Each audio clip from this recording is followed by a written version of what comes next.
Hi, welcome to Painting with Yuk-Sem. Today we're going to be painting a winter scene with a bit of a blustery snow. So let's get started. I'm using acrylic paint and I add a little bit of water just to make sure that I get good coverage on the canvas. So with my bigger brush, and it's just directly on the canvas, and I'm not too worried about getting a good coverage right now. I just want to make sure that there's paint a little bit everywhere. So usually when I do the background, I'll always use those crisscross kind of brush strokes when I'm doing a sky, because then it makes sure that it adds a little bit of movement so that it's not too flat or going up and down or too horizontal just yet. So I'm just going to add the dark blue,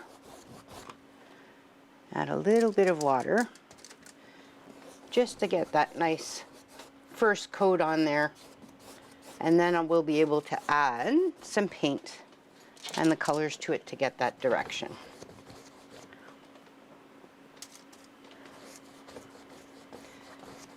Even if there's some spots where it's a little bit thinner, that's fine, because we're going to be going over it with the different shades of blue.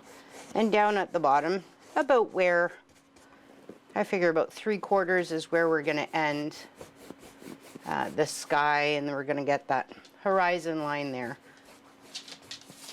So I'm just going to make sure that there's a little bit of paint everywhere. Now that I have the basic coverage, what I'm going to do is I'm going to start going in some areas with the Payne's Gray, which is a darker blue. So up in the corner here, and I'm going to add it to the blue that I already have, and it's wet. And what that'll do is make sure that it blends really nice.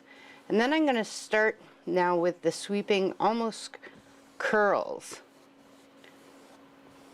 to try and get a little bit of that wind movement with that Payne's Gray, which is almost a black, but it's a black with a bit of blue in it. And that's where you can start seeing that there's a little bit of movement going on, and I'm adding it right to the blue that's there. A lot of times I like to either have light in the corners or a little bit of dark, just to be able to draw your eye with a bit of contrast.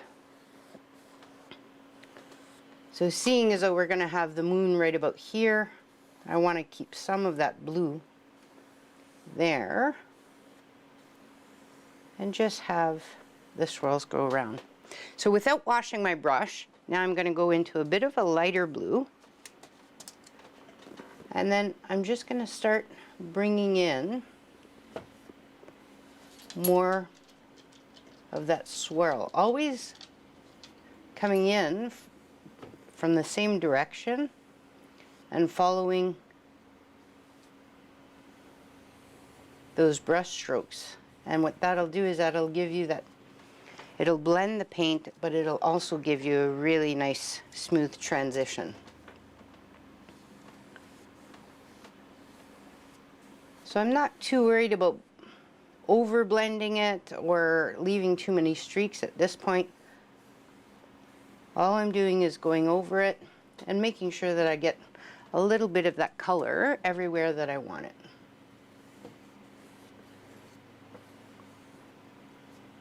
And don't be afraid to turn your brush when you're coming in with the paint, because that, just like any other tool, it's about how you're using it. So I picked up a little bit of that original blue and just making sure that I'm turning my brush and turning my wrist as I come in with the paint. And now we're going to go with that lighter blue. So this is where you can start playing even a little bit more with some of those smaller swirls into. And if the blue is dried and it's not blending as much, just go back in with a bit of water, back with the original color that's underneath, and add a layer of that blue. And you'll see that it'll all come together as you go over it a few times. That's the joy of the acrylic paint, but if you wait too long, it will dry. So just add a bit of water, add a bit more of that paint, and then you'll get that coverage you're looking for.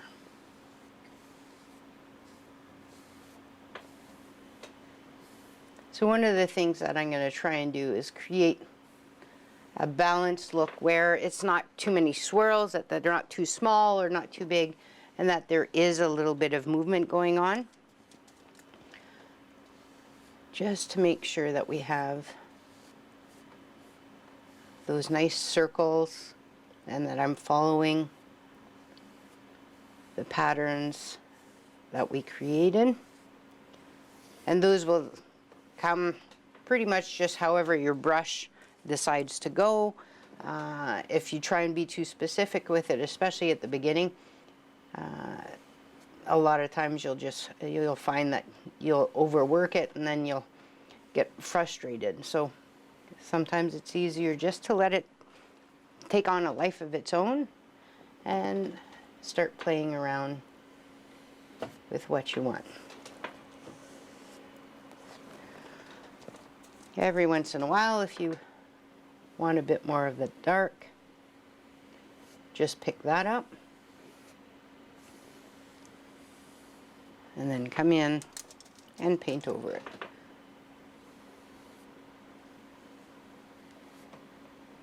So then you can decide what it is you want your wind to do and how exactly you want it to look. In order to get a nice circle, here's a tip.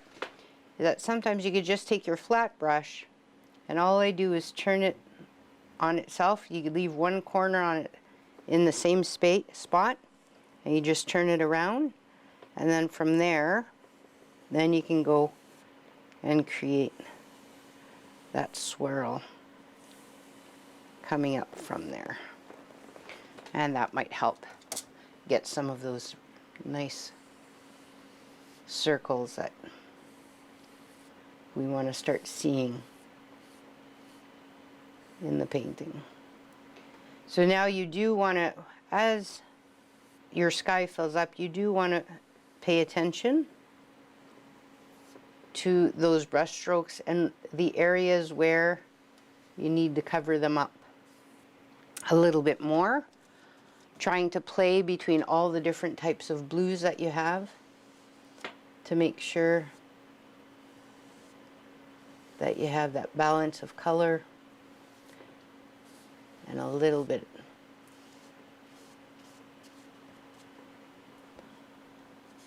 of what you really wanted to see in that movement, to make sure that you have a little bit everywhere. I'm just going to wash off my brush in the water because we're going to move to the smaller brush now and do some of the highlights. So I'm going to use a small detail brush. It's about the maybe 3/4 inch one. I'm just going to pick up that original blue, and now I'm going to come in, especially where there's not a big definition of color, and I'm going to come in and just add some of those streaks of blue, and maybe add a touch of white just to get that nice definition in there. And because I had that blue first and now I'm going over it with a little bit of white, you'll see that it'll pick it up and really give you that nice shading there between the blue and the white. If you see that your canvas is showing through, all you have to do is add a little bit more water or thinner to your paint, and then that will cover that up and fill in the holes between the threads of the canvas, which is usually what ends up showing. So just going to make sure that I My paint is liquid enough. And now I'm going to come in and do the same thing, making those really nice highlights in the wind.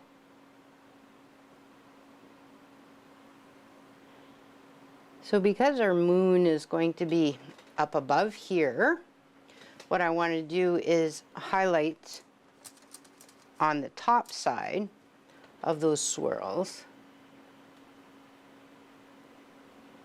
with the white, and that'll give a really nice impression of it being the snow that got picked up and that the moonlight is hitting on. And that should help with the visual effects. So here, because the moon is going to be up here, the highlight is going to be on the top, and then on this, the bottom of the swirl here, because the swirl's coming here, this is going to have another highlight because of that text, that concaveness of it here. So that'll add to a little bit more of the 3D. It'll give you more dimension on your painting.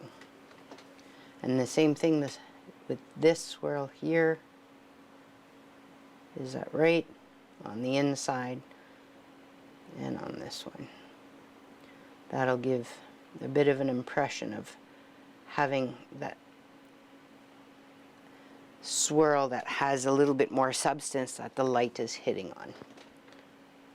Adding a little bit more water just to make sure that we get that nice smooth looking paint right there. All right. You can do the same thing with some of the lighter colors.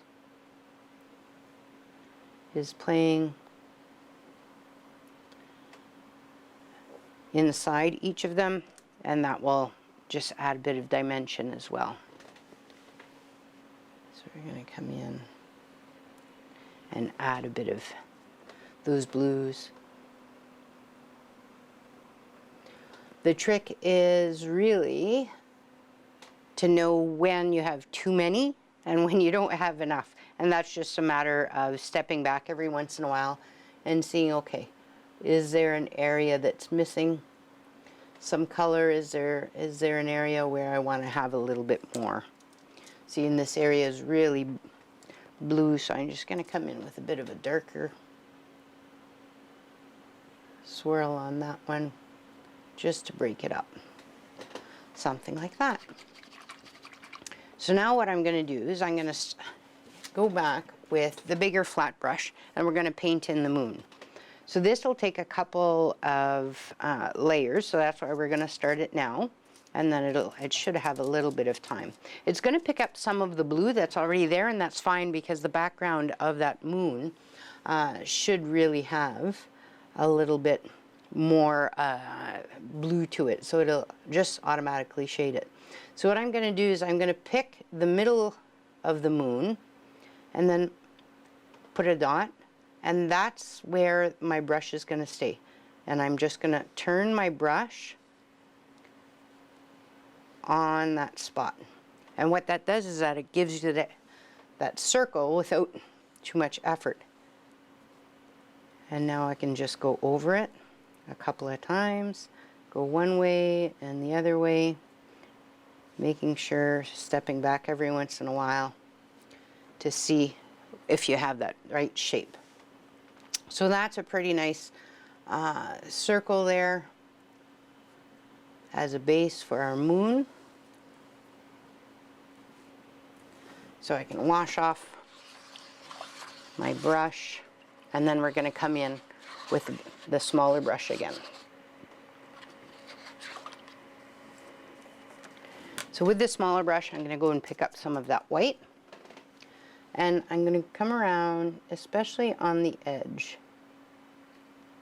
and just redo it with the smaller brush, making sure that we're getting that nice circle.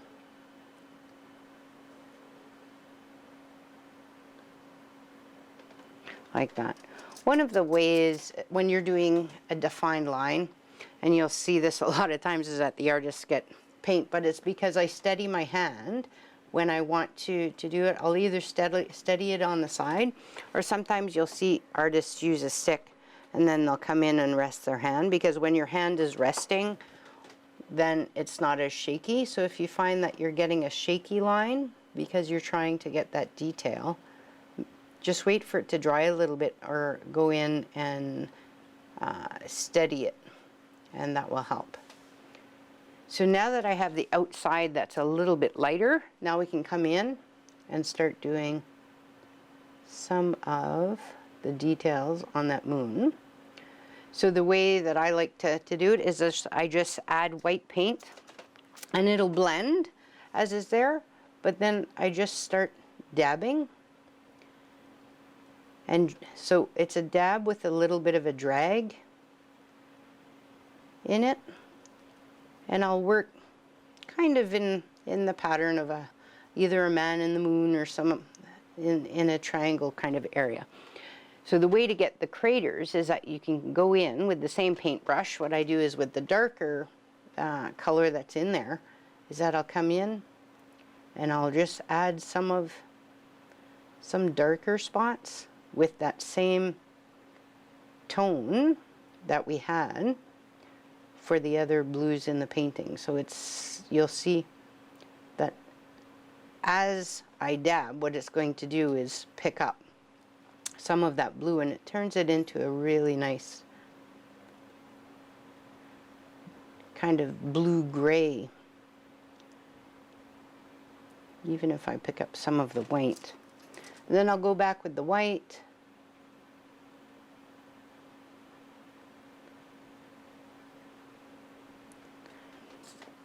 and highlight a few areas. Let's say there's some craters down here that are coming up. And depends wherever your sun, unless it's like a complete full moon, then you're getting, you know, you get the light a little bit everywhere. But this way you can, if you want just a partial moon, you can put it a bit darker on one side or the other, depending on where your sun is hitting it and all of that. An astrologist might have a different way of interpreting what the craters and where they go, but just for me, it's just to get the impression of what I want my moon to look like. So I'm going to let that dry just a little bit.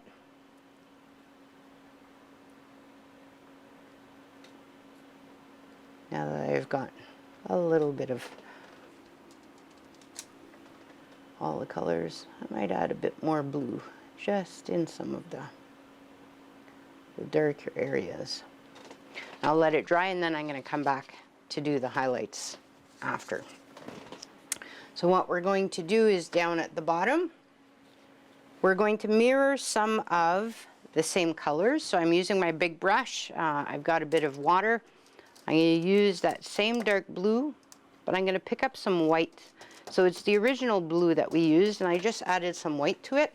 And what we're going to do is start now just making some rounded hills to mirror some of the movement that's in the sky. And what I don't want it to be too uniform, so I want to make sure that I don't overmix the blue and the white. As I'm picking up the paint, you'll see that as I'm putting it on, that there's some variations already, and I'm just letting the paint actually do most of the work. So I'm not over blending it, and I'm not going over it too many times, so that I can keep some of that blue and the white shades that are there. I'm going to come in and add just a bit of the darker, and I'm going to come in and just cross over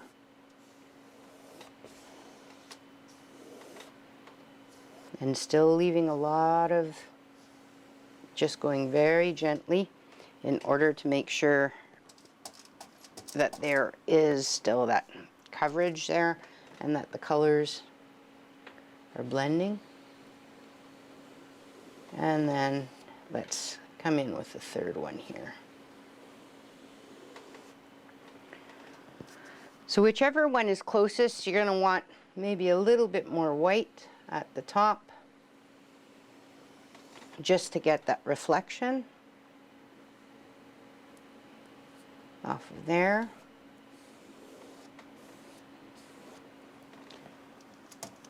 A little bit more white in the blue. We're going to bring those. Let's do another one right here. And then move my canvas forward a bit. Remembering that you always want to go from the side, and we're going to let your brush stroke, actually, we really want to pay attention that you're not getting those small strokes in the painting. You really want to have that nice, smooth brush stroke so that you have that color and the smoothness of the snow. Oh. Working in your favor just by using the brush. So I'm going to come in and do this side of the same one. You can put the paint on first and then come in and smooth it over. I just want to make sure that the top one here, oh, there, has a little bit of white.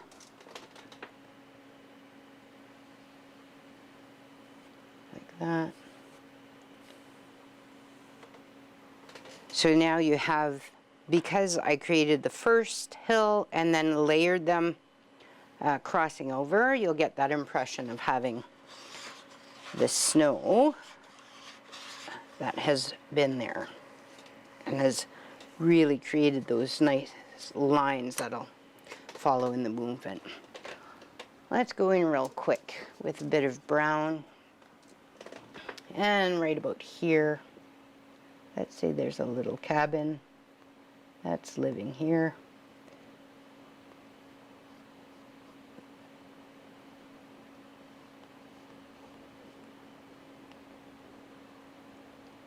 And so I just created my first box, first square and another square behind it. Put on a little triangle there. And now I'm going to grab some of that dark blue to come in. And I'm just going over it, and what that's going to do is give the impression that there's some shadows that are happening, and that'll create some of that log cabin effect. So just at the bottoms and tops of the cabin,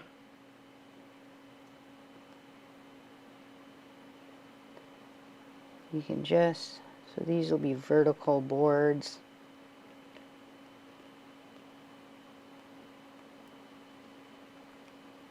And I just want an impression, because we're not looking for a lot of detail here. So just some impressions of what that wood can look like. I'm going to grab some white for the snow on this side, a nice thick paint. I'm just going to come in and make sure that we get some snow-covered roof all the way down. If you do have a bit of that color that blends, make sure that you go and you take it off.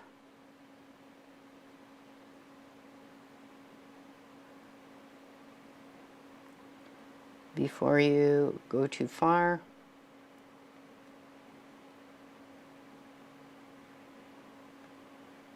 And this might take a second coat. Just once it's dried, you can just come in and give that nice coat again.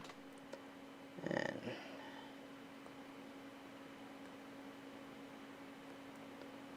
give an impression of a door, maybe a window over here.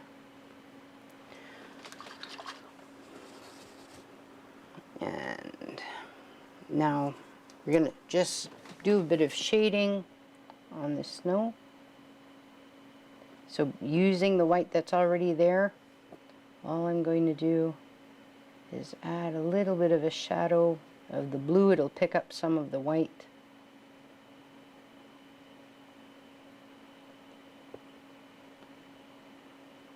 Maybe there's a little snow hill that's there on this side.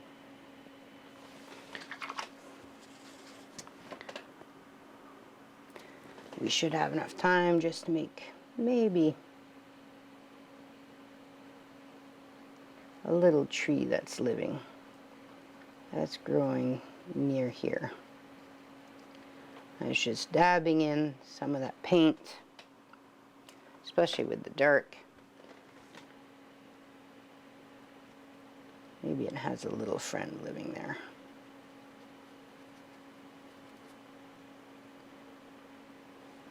Now that you have a couple of trees,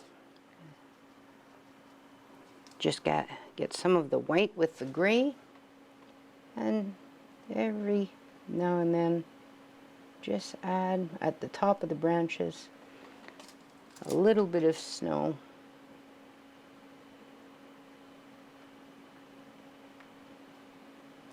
That's landed on the top of those branches, especially near the top, kind of like that. And now up here we can add the snow. We're gonna just highlight that moon now that it's dried.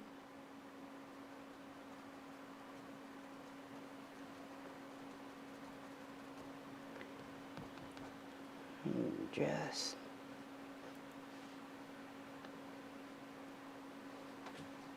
adding a little bit like that. And remember, if it's too light or too dark, just go and grab some of that blue or a bit more of the white just to blend it in. And now the finishing touch is just adding little dabs that could be stars or snow. It'll just add to the movement in the background. And then if you use a nice watery brush with some white, and you come and you just flick it that way, close enough. Make sure that behind your painting you don't have any of your best wood there. And just like that, you end up with, moving your brush around, it'll give you that nice snowflake. So just like that, I hope that you've enjoyed finding out some of the ways to create movement on the winter evening. And we'll see you next time on Painting with Yuk-Sem. Thanks for joining me.